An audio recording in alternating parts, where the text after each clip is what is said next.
Dans un village isolé au cœur d'une savane africaine, vivait une femme nommée Namina. Belle et mystérieuse, elle était respectée pour son commerce florissant, elle vendait des potions et des amulettes qu'elle prétendait magiques. Beaucoup croyaient qu'elle avait des pouvoirs mystiques, hérités de ses ancêtres. Cependant, derrière son sourire éclatant et sa voix douce, Namina cachait un sombre secret. Depuis quelque temps, des disparitions inexplicables de nourrissons troublaient le village.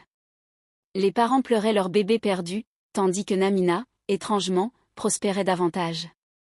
Son commerce s'étendait, attirant des clients de villages éloignés, ce qui intriguait certains, mais personne n'osait poser de questions directes. Une nuit, alors que la lune baignait le village d'une lueur glaciale, une jeune femme du village, Akina, aperçut une ombre glisser près des huttes.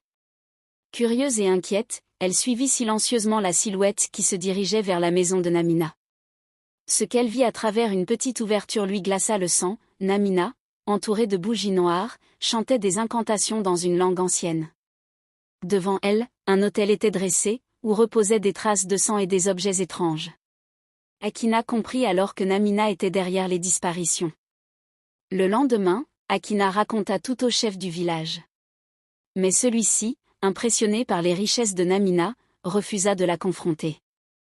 Elle apporte la prospérité au village, dit-il. Nous ne pouvons pas l'accuser sans preuves solides. Cependant, Akina ne pouvait pas se taire. Elle s'adressa alors à des voyageurs nomades, connus pour leur sagesse et leur justice impitoyable, qui campaient à la lisière du village. Ces voyageurs, vêtus de longues capes et portant des masques effrayants, étaient redoutés pour leur maîtrise de l'art des malédictions et des rituels.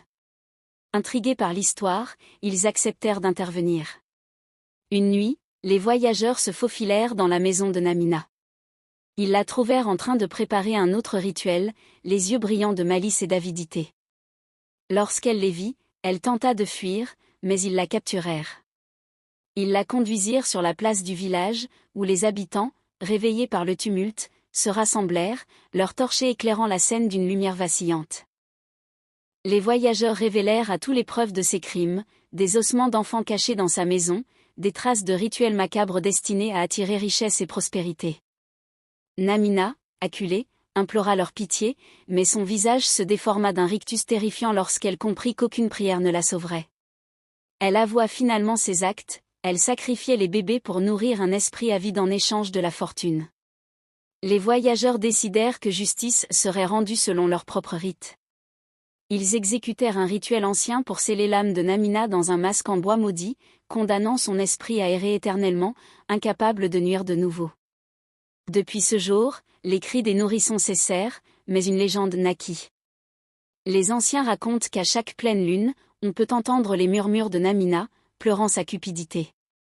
Quant aux voyageurs, ils quittèrent le village avant l'aube, emportant le masque maudit avec eux, pour que jamais l'âme sombre de Namina ne revienne hanter la terre.